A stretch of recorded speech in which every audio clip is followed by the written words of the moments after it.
O nosso estudo de hoje, é a lição 15 do livro Indulgência, e tem por título Variações sobre a Caridade. Caridade que anuncia os próprios méritos é serviço ameaçado pela vaidade. Caridade que auxilia para furtar-se às obrigações do trabalho é inclinação à preguiça. Caridade que se expressa para dominar o pensamento e a conduta dos outros é tirania de espírito. Caridade que ampara com o objetivo de mostrar-se superior é fruto isolado em espinheiro do orgulho. Caridade que pede remuneração é fonte poluída pelo fel da exigência. Caridade que dá para receber é bondade com propósitos subalternos. Caridade limitada aos familiares e amigos é tisnada de paixão. Caridade que socorre e não perdoa é uma porta de ouro para a introdução à crueldade. Caridade com repetidas lamentações é caminho para o desânimo. Caridade que beneficia, desesperando, é inquietação e impaciência. A caridade legítima jamais aparece concorrendo aos tributos da gratidão, nunca reclama, não se ensoberbece, não persegue, não se lastima, não odeia e nunca desencoraja ninguém. Se desejamos caminhar em companhia da divina virtude, cultivemo-la em silêncio no coração, à maneira do herói do amor infinito que, para revelar-nos a caridade pura, entregou-se confiante à vontade de Deus pela morte na cruz. Mais uma lição muito grave para a gente analisar, porque eu falo grave porque é muito difícil da gente fazer uma autoanálise. A gente está sempre tendo a predisposição de relevar uma coisinha aqui, uma coisinha ali, para fazer um julgamento parcial sobre as nossas atitudes. Essa é que é a verdade. Mas a gente lembra quando a gente pega o livro dos Espíritos e é perguntado para os Espíritos o que é virtude. E a sequência é assim: existe virtude sempre que existe uma resistência ao arrastamento dos maus pendores. Esse é o primeiro passo. Quer dizer, eu estou quase cometendo uma coisa errada, mas estou resistindo, está tendo virtude. Segundo passo, a virtude está na caridade. Tá, agora eu comecei a deixar a minha visão de lado para olhar para o próximo.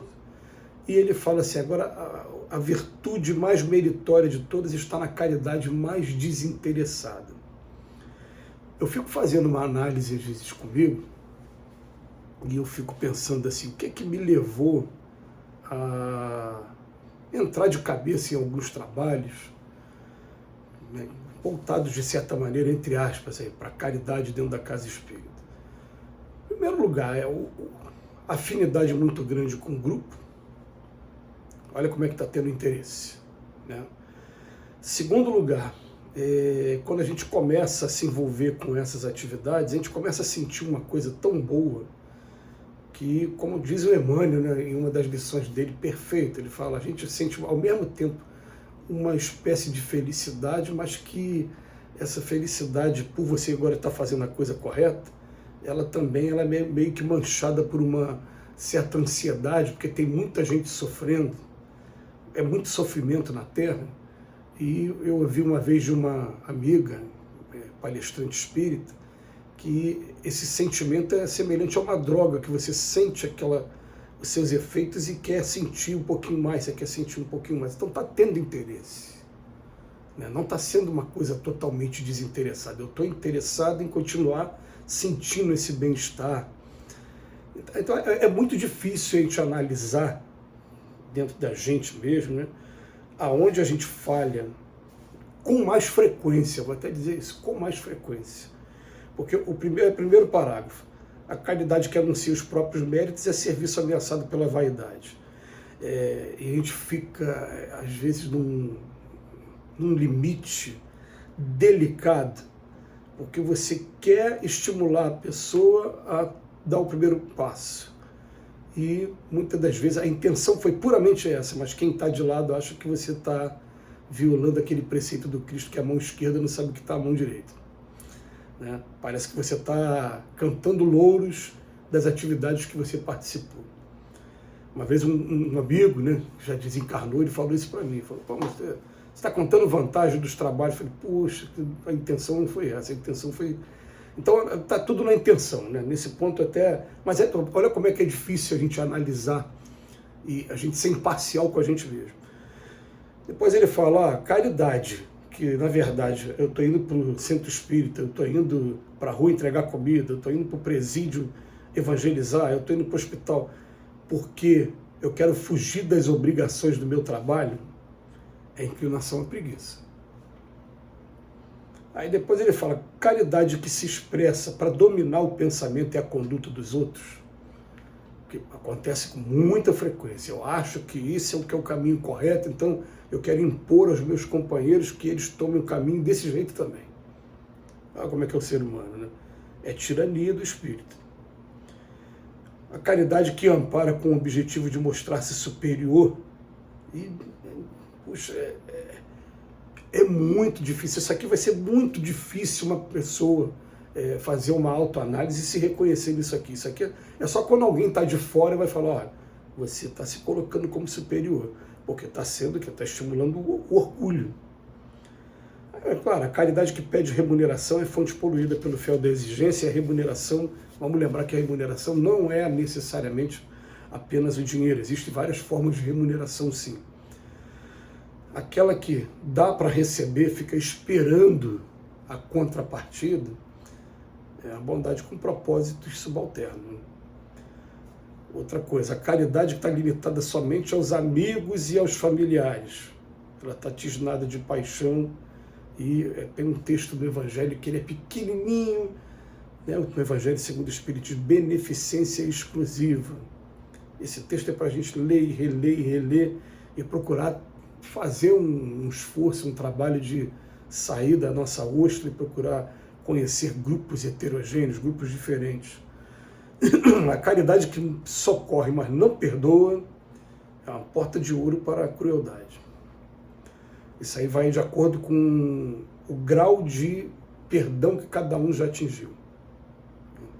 Isso aí tem que respeitar o limite nosso e o limite de todo mundo. Pois caridade com repetidas lamentações é caminho para desânimo também.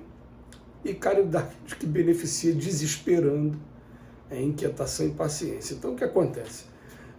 Olha, 1, 2, 3, 4, 5, 6, 7, 8, 9, 10 sentenças do Emmanuel para a gente analisar com relação a gente mesmo. E o Emmanuel, no penúltimo parágrafo, ele vem praticamente resumir o que Paulo de Tarso fala na primeira carta aos Coríntios. Ainda que eu falasse todas as línguas dos homens, inglês, francês, espanhol, português, alemão, japonês, russo, ainda que eu falasse a língua dos anjos através da mediunidade, se eu não tiver a caridade dentro de mim, você é igual aquele bronze que não faz eco nenhum, você é uma pessoa oca, e no final, aí depois no meio ele fala, a caridade tudo suporta, tudo, ela espera, ela nunca reclama, ela não se ensoberbece, ela não persegue, ela não se lastima, ela não odeia. Nesse momento aqui o Emmanuel retira do texto da Carta aos Coríntios, um dos textos mais belos da história da humanidade, que emociona cada vez que a gente para analisar esse texto. E o Emmanuel termina falando assim, a gente deseja caminhar em companhia da divina virtude, vamos cultivar em silêncio no coração e vamos estar fazendo uma análise muito profunda. Por exemplo, agora chega no final do ano e aqui agora na cultura do Rio de Janeiro é a época da caixinha. Em todo lugar que você vai, as pessoas estão chegando no final do ano, você não vai colaborar com a nossa caixinha, e é um pedido daqui, é um pedido dali, e às vezes pega você num momento que você, agora não tem como, né? E a gente fica pensando, né, aonde está a nossa caridade em um desses aqui? Ele está na vaidade? Ele está na preguiça, que é mais fácil doar o dinheiro do que ir lá ajudar pessoalmente? Ele está o quê? Querendo mostrar que eu sou bom? Ele está querendo que... Qualquer um desses aqui está diminuindo o mérito da caridade mais desinteressada, que é o ponto de chegada da virtude. E fica a reflexão para cada um. Que Jesus nos abençoe hoje e sempre.